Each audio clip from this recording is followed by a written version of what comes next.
Take custody. I'm gonna take a look around. You stay put in the meantime. Adonai? Wouldn't want to lose you among the rest of the merchandise.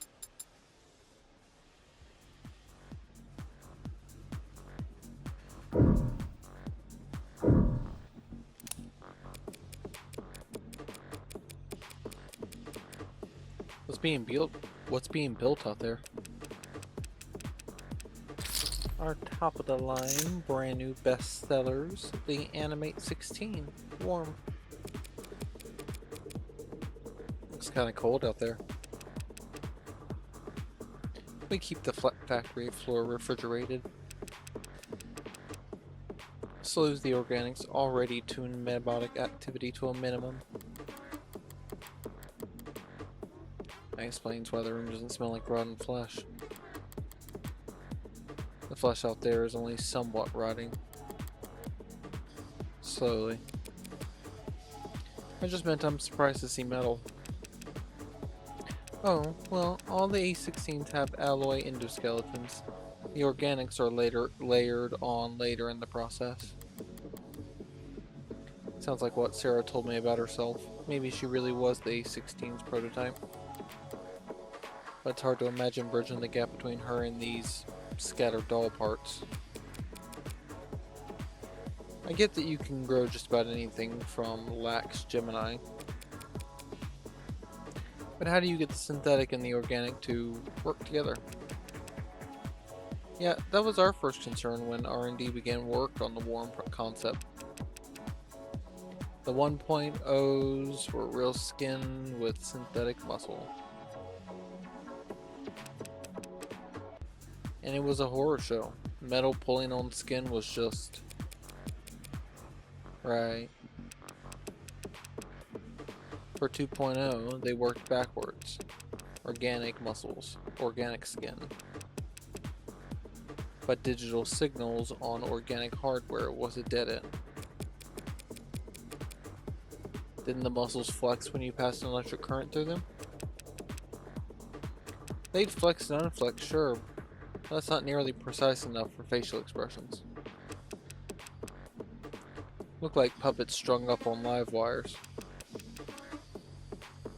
We used the test footage to haze interns, actually.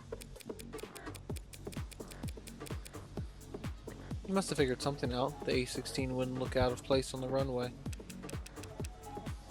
Thank you, we try. We ended up reaching out to mod companies. Well, we actually just bought out a half a dozen of them, but... right. I figured out how to get human nervous systems moving mechanical limbs decades ago. So we just needed to get a mechanical nervous system to move. Living limbs. Very clumsy attempt to avoid using the word human. High precision mods are slotted straight into the nervous system.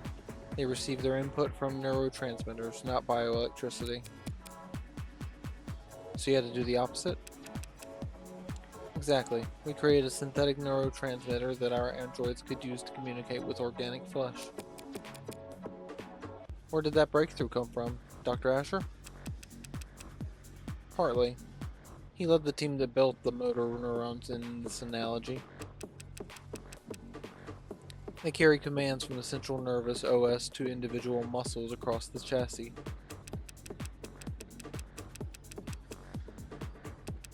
But the Cineton, sorry, the synthetic analog serotonin, that was actually an old brainchild from the VP of Android Futures, Helen Young. Young. Hasn't David mentioned a Dr. Young before? Sounds impressive. She's one hell of a biochemist. Or she was, I guess. Not much time for an individual lab work when you get into her... yeah. Not much time for individual lab work when you get to her kind of pay grade. So Young collaborated with David on the technology that enabled warm androids.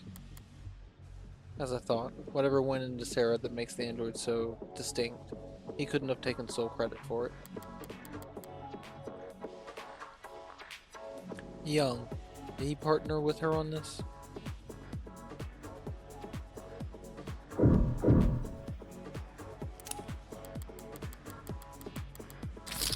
An inhaler left on the desk. Probably a half a dozen empty ones in one of the drawers.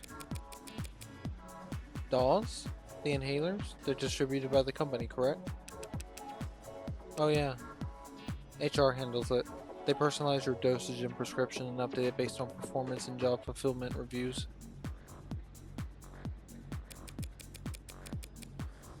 Other corporations do it the same way? Yeah, pretty much. Everyone's trying to keep pace with each other, so can't have your employees losing focus on the job. Could cost you who knows how much in lost efficiency. Sorry if this is insensitive, but given what happened to David, are overdoses common in the company? Yeah. Yeah, he says. Overdoses, that is. Not hospitalizations. Or deaths. It's all pretty organized these days. These days? Man, back when I started in consulting, pretty much everyone had an embarrassing story from their first 2 years where they popped a few too many greens and missed the on-ramp. Popped greens? Yeah, used to be pills. Green to get you going, yellow to keep you there, swallow a red after brushing your teeth, and get into your bunk fast.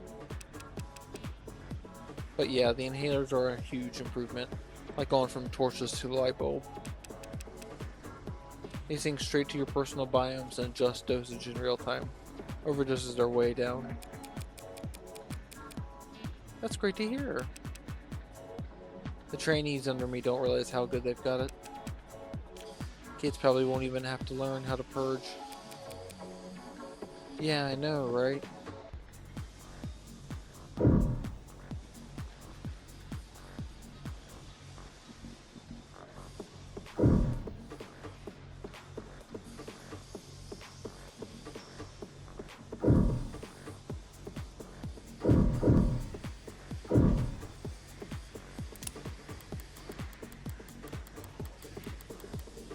There's something out there that caught my eye when we came in. A very familiar shade of crimson. If I squint through the glass, out on the floor there are temperature-controlled fluid tanks. Through glass and plastic flows an eye-catching scarlet that transitions into. So you add the blood towards the end? You mean the oxidant? Yeah, relatively late in the process. Something out of place? Androids have blood even if it's not officially labeled as such, but it isn't red, it's pink. Sometimes milky, sometimes neon, occasionally garish, but pink. I just didn't think the oxidant would be red. Oh, right. Sorry, I barely noticed it at this point. The color's natural. Comes from the biomanufacturing process. That chromofuge out there removes the byproducts, the waste, the excess pigment. Changing it from blood red to psychopop pink. I thought that chromofuge, our android's flesh, would come out looking all the wrong colors. That may be true. It probably isn't, but it may be. But I have a simpler explanation. Blood is primal. The side of it carries weight. They change the color of their product's blood so that when an android gets a bottle broken around its face, no one bats an eye.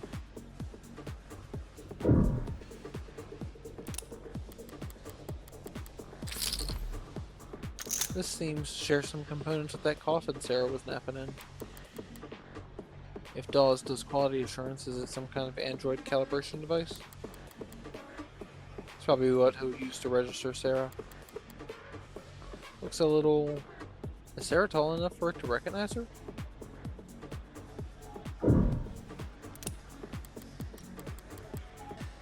Feels like I've seen this before. That's right. There's one in David's lab. That's the nano-grade elementary manufacturer. Nanofacturer for short. Real high-quality piece of machinery. Each of them built in-house by Randolph Mechanics. What's it do? Nano-level flash fab.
Nano-level flash fab. Basically a 3D printer for nanomachines. You build nanomachines in your factories for use in your androids?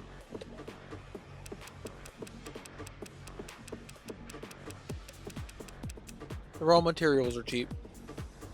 Literally elementary. So no sense in getting them shipped in. It's mostly the medical models that make use of them. Inject a couple thousand nanites into a patient's bloodstream, run diagnostics, and provide a solution. A 3D printer for nanomachines. So what kind of ink does it use?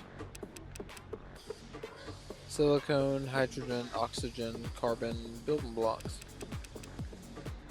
They feed into the nano printer and it assembles the machine particles by particle. Like a ribosome ribosome? Yeah. Like a ribosome building structurally complex proteins out of a chemically simple amino acids. Must be time consuming. You would think, but Randolph cracked the code on parallel microfactoring. The inside's crystalline, sprawling, like an ant's nest. Raw materials enter at one of thousands of different entry points, combining and recombining at intersections. Finished product ends up at the center and drips out in a liquid solution. Distilled nectar, swimming with millions of nanites in just 2 minutes. Nectar? It's sticky? Can be, depending on the desired output, but the door vacuum seals while it's cooking, so don't worry. It's completely spill-proof. What a relief. Not exactly a box of paper clips David could have just brought from home from the office one day. Must have brought his own for some reason.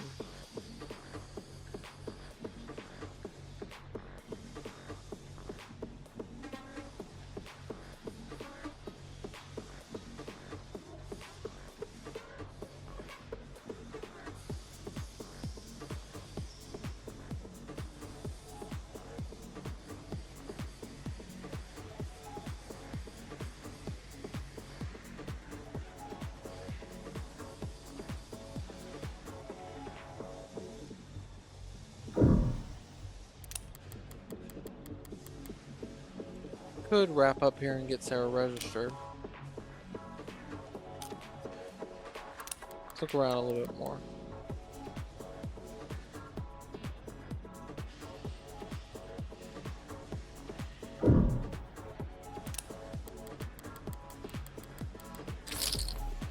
What have we got on this data pad? Some kind of write-up? On the subject of Sullivan's Peak.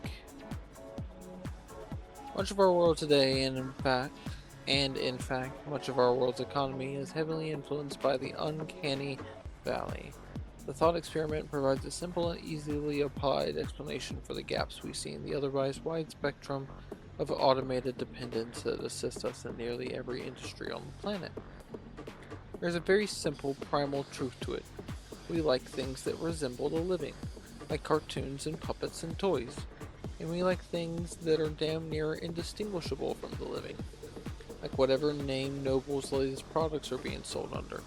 But there are deep, deep trenches between those two ends, where products are universally appalling to human sensibility.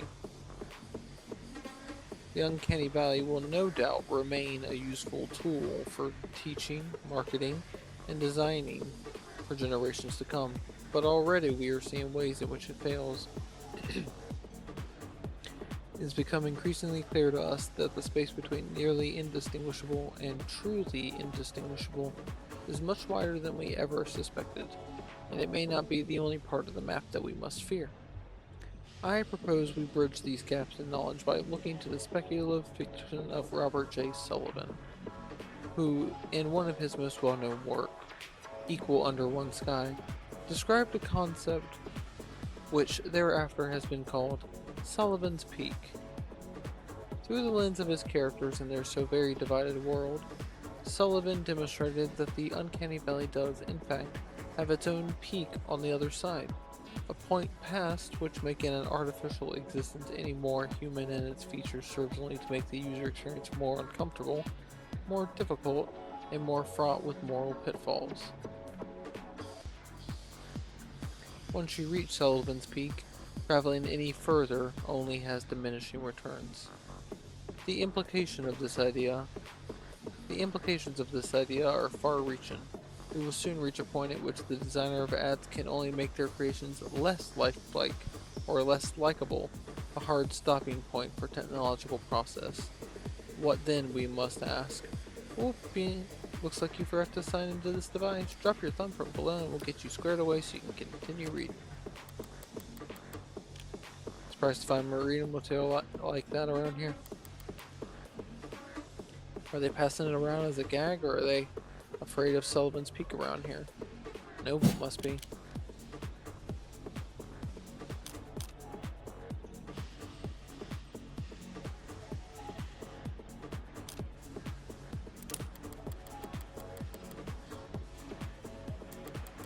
Noble's making money over hand over fist.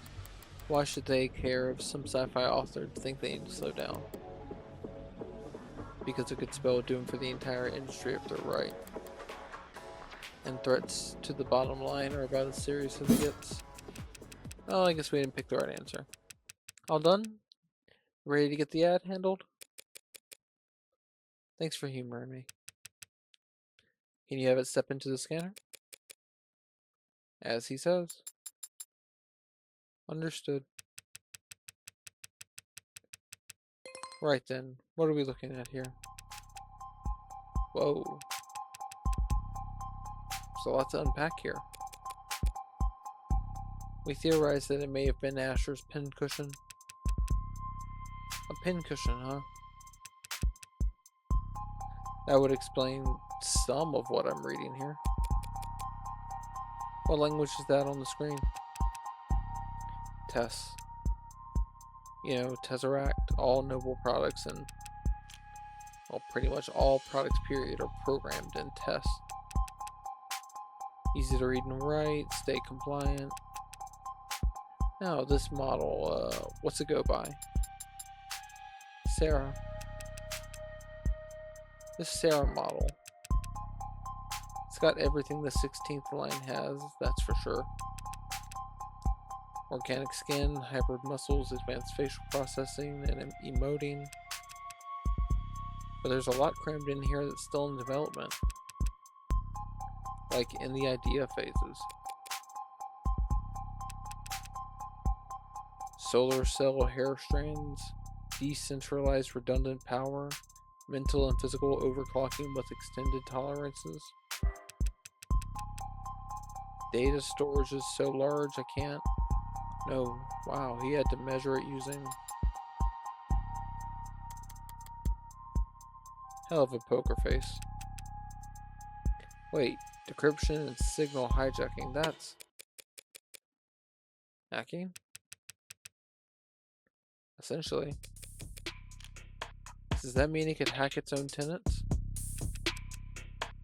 Oh no, that's unthinkable. Literally for an ad. For an ad to break its tenants would be like you stepping into traffic or dropping a baby. Even if you're physically capable of it, it's not something you would ever choose to do. Some people do walk into traffic. Psychotics, addicts, the mentally ill. Does that mean that there are androids?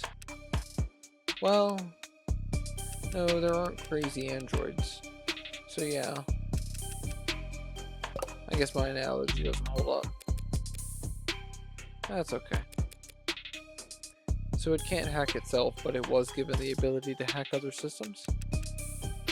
The industry line is that such a capability could be an option in certain emergency scenarios. Breaking through the firewalls and encryption of surrounding electronics to broadcast directly to police or military channels. Speaking of military, this musculoskeletal setup is drastic. I've never seen this on a consumer model. Can you lift a car or something, Sarah? Most cars. It would depend on the center of gravity. Lady, this Sarah could wrestle a public disturbance walker and come out on top. Those stomping behemoths they bring out for riot suppression? In terms of computational ability, the estimate says that can't be right. Look, Dawes. I was actually hoping you could tell me something about the software or the metadata. Who worked on it and when?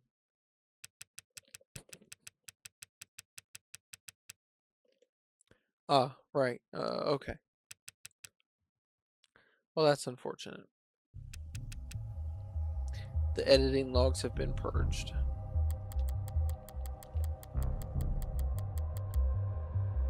That doesn't sound very above the board.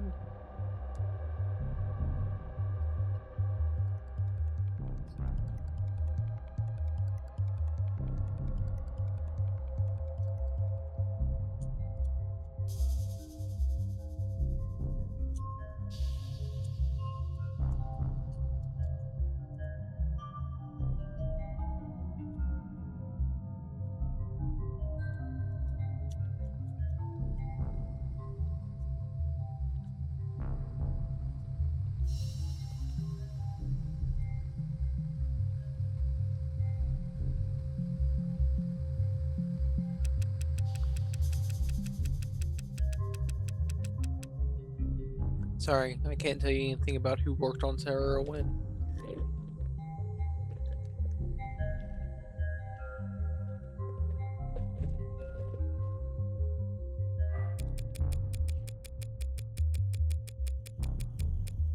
Any chance you can restore those logs?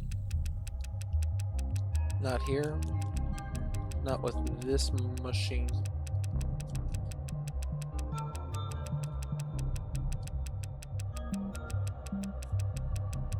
I need computers that were actually used for programming this model.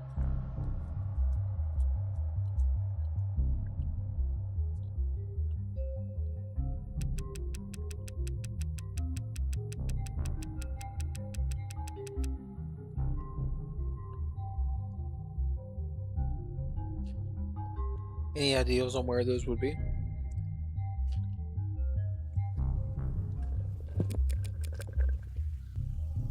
Sarah?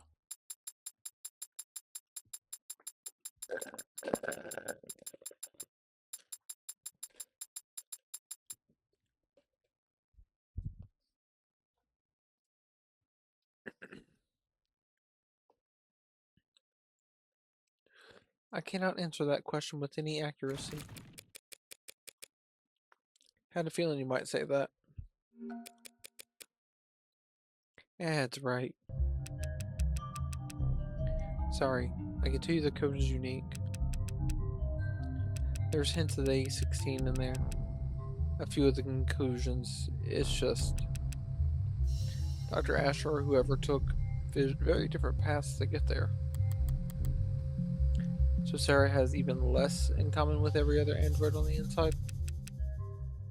Sorry, didn't expect to hit a dead end here.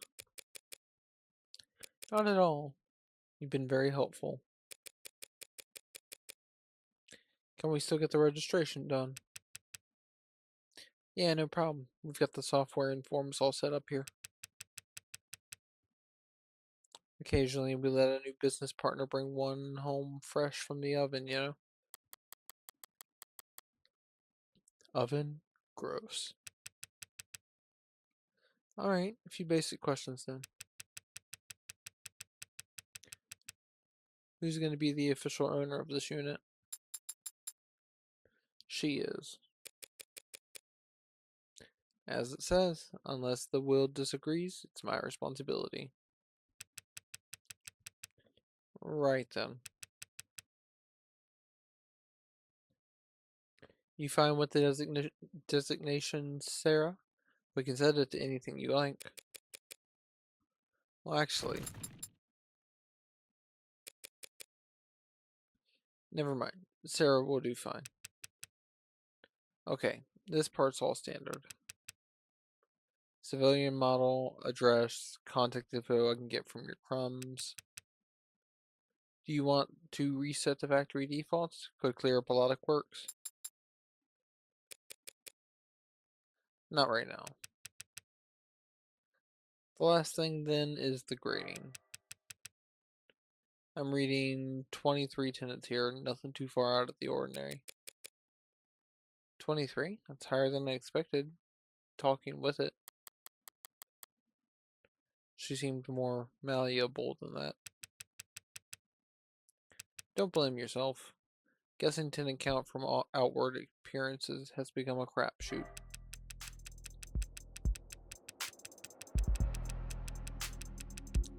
Not like it used to be. Used to be they only had 3 tenants total, and every unit had to have them. Then came the first accidents and the first lawsuits, then the hearings and the legislature, and the demand for more tenants. A tenant making sure ads couldn't endanger the state. A tenant stating that the ads wouldn't divulge private information without prior consent.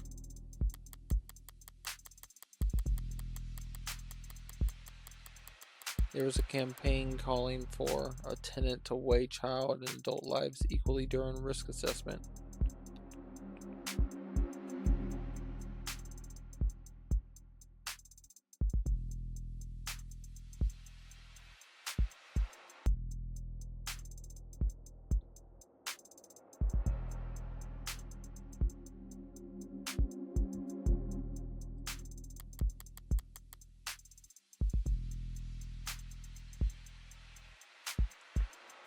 There was a campaign calling for a tenant to do the opposite. Companies wanted their asses covered. Customers wanted guarantees.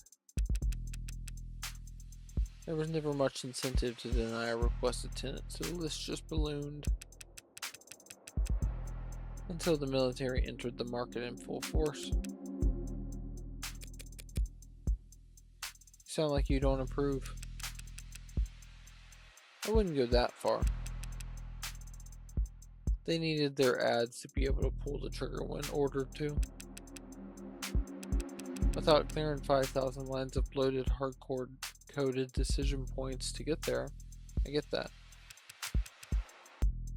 But since the armies are the only ones using tech with bare minimum tenants, all the best, least cluttered, most elegant code is only used for war games. It's not very romantic. Well, not like I was on the jury. Department of Advanced Defense Projects versus Zenith Dynamics. Supreme Court sided with the military's request and set a new precedent that every other army around the world would race to meet. Changing tenants from a mandated list at the root of every ad source code to a choose-your-own checklist. It's funny. Ads with the most tenants, they're so locked up you can't even have a conversation with them. And outside the armed forces, the only ads with a single-digit tenant counts are just vacuum and floors. The most impressive ones, like what you've got here, fall somewhere in the middle. Sorry, went on a tangent there. Only thing left is the evaluation. What gets evaluated? Total financial worth for insurance purposes.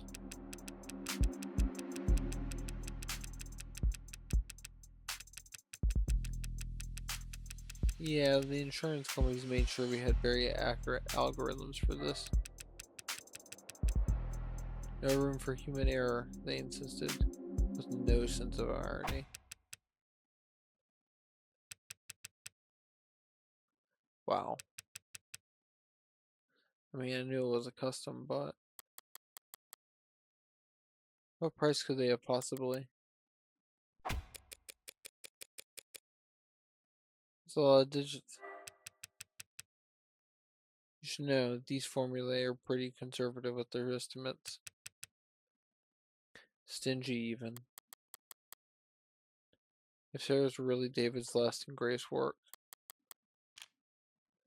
They say some things are priceless, but when you force an insurance algorithm to pick a number, try not to get any scratches on it, I guess.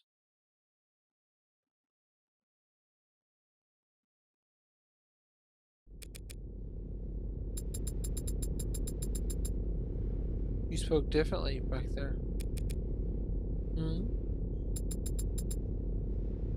With Dawes, you spoke like he did, it seemed. Like I copied his accent? You seemed to mirror his affect, his tone.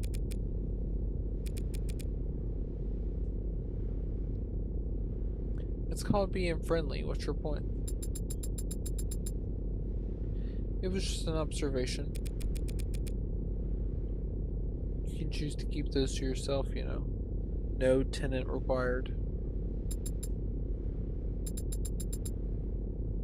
Why were you so concerned about registering me in the first place, Adonai? For the same reason I wouldn't drive around a car without a license plate. Any cop, or even just a well-placed camera, could have spotted your barcode and seen that it wasn't set up with any actual data. And then they would have arrested me, and then they would have thrown me in the slammer. No, they would have arrested me and put you in an evidence locker. An android can't get arrested? People get arrested. Property gets seized. And then smashed. Great. You pushed over the weight limit. I did no such. Morgan, counselor, your presence has been requested on the upper floors. Who's asking? Vice President of Android Futures, Helen Young.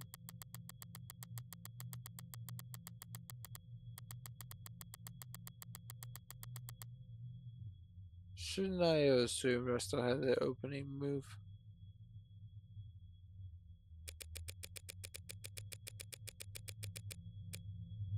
Tell her I'll be right up. I'll redirect your elevator now.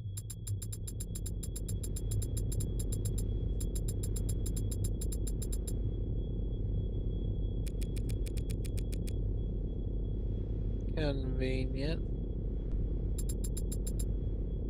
Forceful. As if Noble is trying to directly steer our investigation. If the Noble wanted to shut me down, they wouldn't bother to be subtle.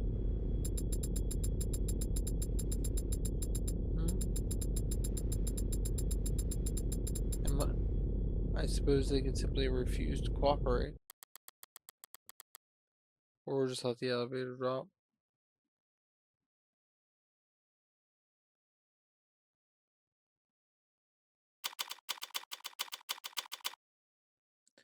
"3:54 p.m. July 1st, 2086.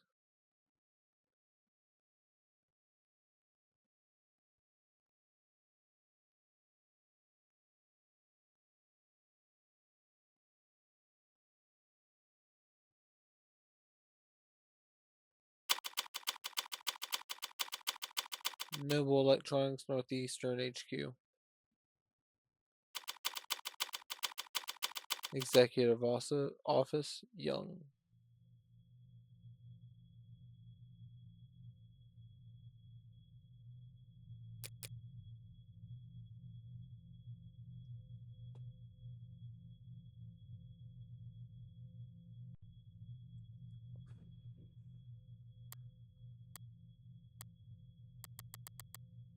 Right. Speaking first is a sign of weakness, is it? And here I thought I could void wade into the swamp of corporate pretend power dynamics.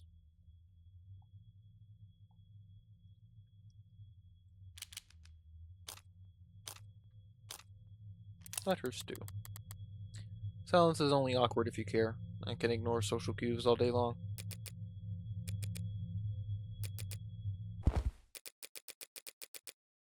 I always like this time of day. Not too muggy for you? No, I never liked a clear blue sky. It always seemed. Why did your name keep going in and out? Cold to me. You're in luck. The sky gets more colorful every year. As the air quality drops. Childish, isn't it? Marveling at the small sheen of rainbow dancing on the surface of a massive oil spill. Apologies for waxing poetic. It's been a very unusual 24 hours around here. Dr. Zhang. You see, it was Zhang earlier, and it just went away. It would be like Zhang, and then question mark, Zhang. Weird.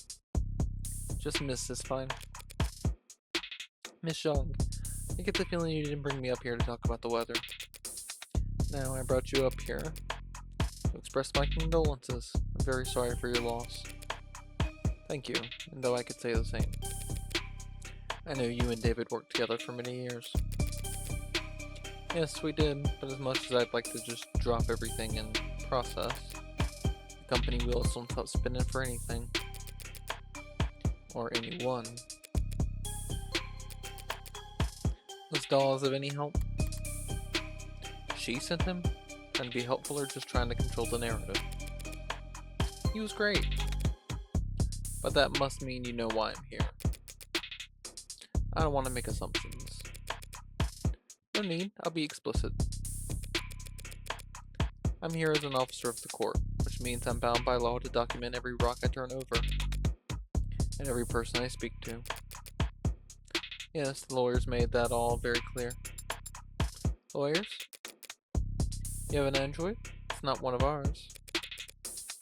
You can tell that quickly? Got all the faces memorized. It's easy enough to remember the major archetypes we use, yes? You're nuts about your work, maybe? It's a recent acquisition. Very recent, in fact.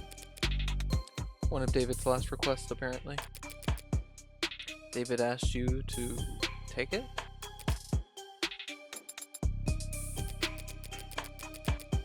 I've been told you've been to David's estate already. Police gave me full access to the scene. Then you know he wasn't alone that night. Yes, there was a single witness who met with him and called emergency services when he fainted. I was that witness. Really? Obviously. There aren't that many people David would bother meeting with in person, let alone welcome them into his home and offering them a drink. I also knew that Jung is his superior, on paper though not in fame. And I knew that the witness had Executive Plan 3 insurance, so they had to be higher up than David. Well then, do your lawyers know we're having this conversation? Of course. They're pulling their hair out about it as we speak. I can't imagine why. The police cleared you. And you were well within your rights to ask for some privacy given the high-profile nature of all that's happened. So why call me up here? Why cut through all the red tape your lawyers painstakingly hid you behind? Eventually you, or some clever lawyer like you, would get the record open. Through legal means or otherwise. The company's enemies are legion, and they have a prying knife for every occasion. Still, that would have taken time. Time you could use to get ahead of what could be the biggest PR hurdle Noble's ever seen. Touché. And so perhaps the truth of the matter is that I simply didn't want to hide. David was my colleague for several years. If I were in your shoes, I would have questions as well. You're doing this for my sake? No, my reasons are purely selfish. I'm only hoping that talking to someone whose job isn't to defend me from all consequences might prove therapeutic. If she wants to play confessional, that's fine by me. But is that really all that's going on here? Why don't you start from the beginning then? You went to his home last night? Yes, around 7:30. Yes, at around 7:30 p.m. The building's penumbra captured all that quite clearly. He fell ill around 8 p.m., so you spent half an hour together. Why the late call in person? We had an intense discussion yesterday afternoon. David never came in on Saturdays, and I didn't want to spend the weekend glaring at him through screens, so I visited, and he let me in, and we talked. About the good old days, if you can believe that. Back when we were both new to the company, eager to make a name for ourselves. How long ago was that? 7 or 8 years ago.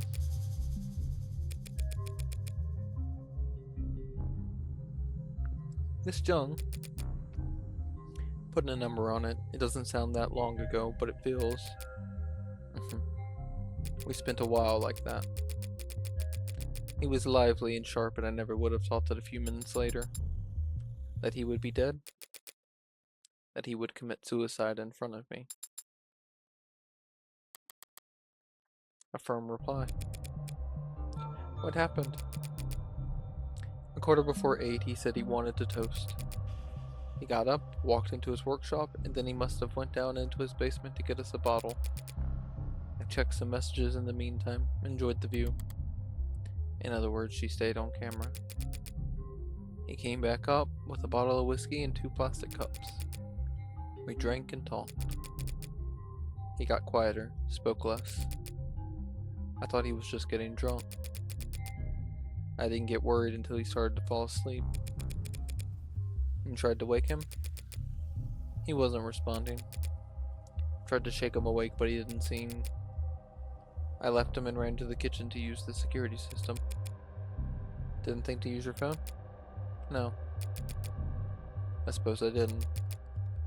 But it worked out. The penumbra's emergency protocol summoned a VTOL straight to his helipad with 1 button press. When I returned to the parlor, he was limp.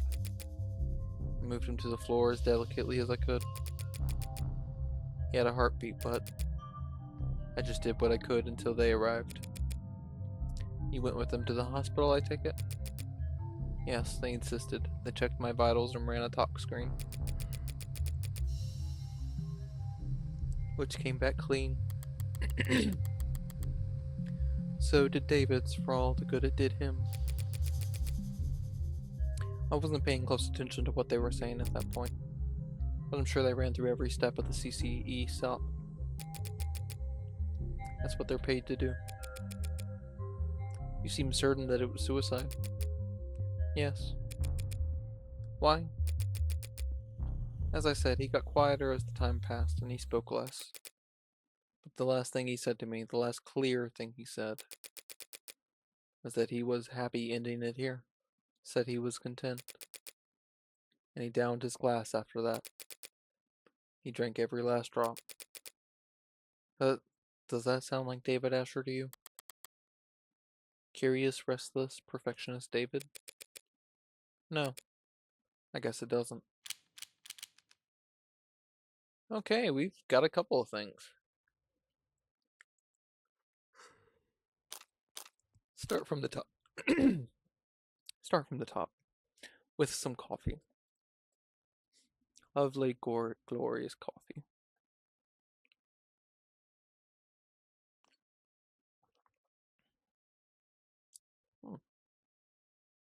Coffee's okay. It's not great.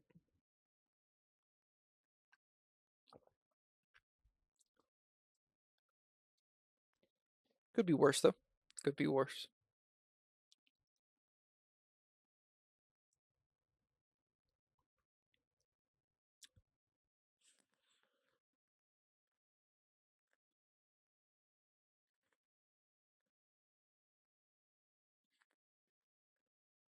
Why are Sarah's hands like that? Her hands are just fucking splayed. And she's doing the W with one of her hands. Like, what the fuck are you doing, girl? That's so funny. Alright, let's start from the top. CCE. You said CCE, Standard Operating Procedure, a moment ago. What is that? CCE stands for Counter Corporate Espionage, which is just industry doublespeak for corporate espionage. Only used in self-defense. You understand? So Noble anticipates employees at your level getting poisoned? They give us all kinds of CCE training. Subtly, of course. Usually disguised on the itinerary as leadership workshops or psychiatric evaluations. They trained you to expect to get murdered at these leadership workshops? Murder is fairly rare at our level. More likely they'll want us too sick to work. Let us drain the company resources in a hospital bed while our position sits vacant.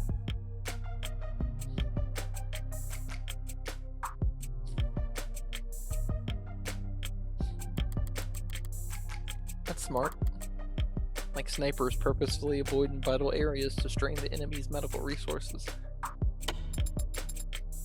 That's terrible. Like snipers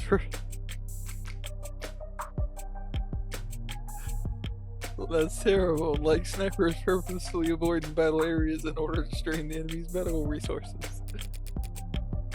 That's nothing compared to when they want to turn an asset. Feel ill for the rest of your life with an undiagnosable malady.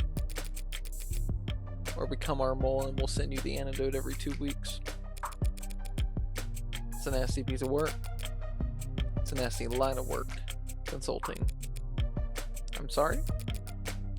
That's just what they call it. Can't exactly put corporate spy on your CV.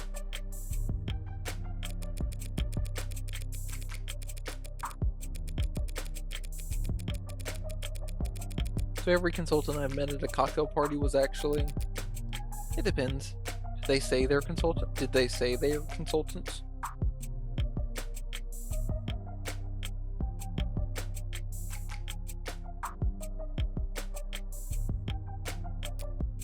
Or did they say they were in consulting?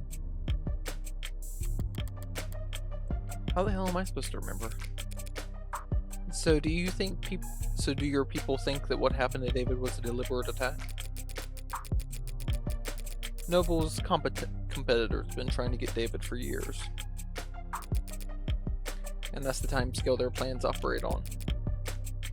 If this was an attack from a rival corporation, the company would have seen it coming, and they'd probably have struck first.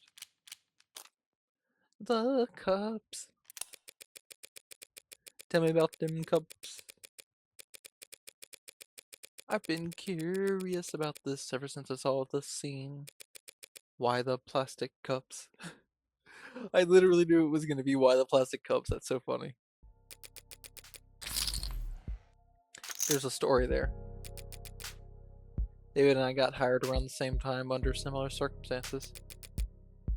Headhunted while finishing our higher education.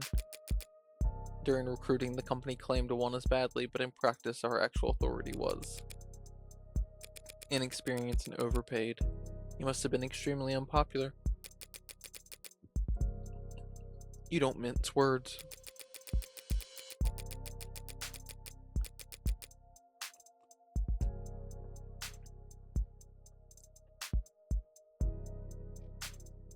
We didn't either back then. We were loudly trying to convince our superiors that their entire sales model for androids was antiquated and self-defeating. The two of them made the one-point doctrine? That's not the story I've heard in Noble commercials and Noble sponsored media. Come to think of it, it's not a story I've ever heard from David himself. We had this deadline, self-imposed, but still a deadline. We wanted to get our pitch to the president of international sales by end of day. 7 p.m. rolls around and people start filtering out. David still has his head buried in diagrams and sales figures. Imagine a technical man like him, a programmer, trying to make a sales pitch. The clock hits 9 and even the zombies start heading home. I turn to David, tell him it's not going to happen. We're nowhere near finished and the day's long since been over. He looked at me like I'm the only other person on a sinking boat and I've just stopped pitching water, and he says, "The president lives on the other side of the globe. You've still got all night until his end of day." We wrapped up at 4 in the morning, just us and the cleaning staff. Back then, only half of them were ads. He finally sends the message and I'm ready to collapse. I've got nothing. We stared blankly at his inbox for the next 40 minutes, hoping that the harsh light would give us the energy to work through the next day. And we got a response. It wasn't long, but it showed he was interested. I had been turned down so many times before then, ignored and placated, passed up and ghosted in. But together, David and we had finally gotten a win. So David asked if I've got anything to drink. I've got a bottle of some swill in a cabinet at my desk, but he doesn't want to drink from the bottle. Says he wants to toast. So we sat there at 5:19 in the morning, toasting awful vodka to one another in cups we grabbed from the break room. Toasting our first victory against the corporate beast. Between the lack of sleep and drinking, the next day at work was hell. Sounds like a good memory. Plastic cups and liquor, that was our little ritual. So I didn't think twice when he presented me with my cup. It was ceremony for us.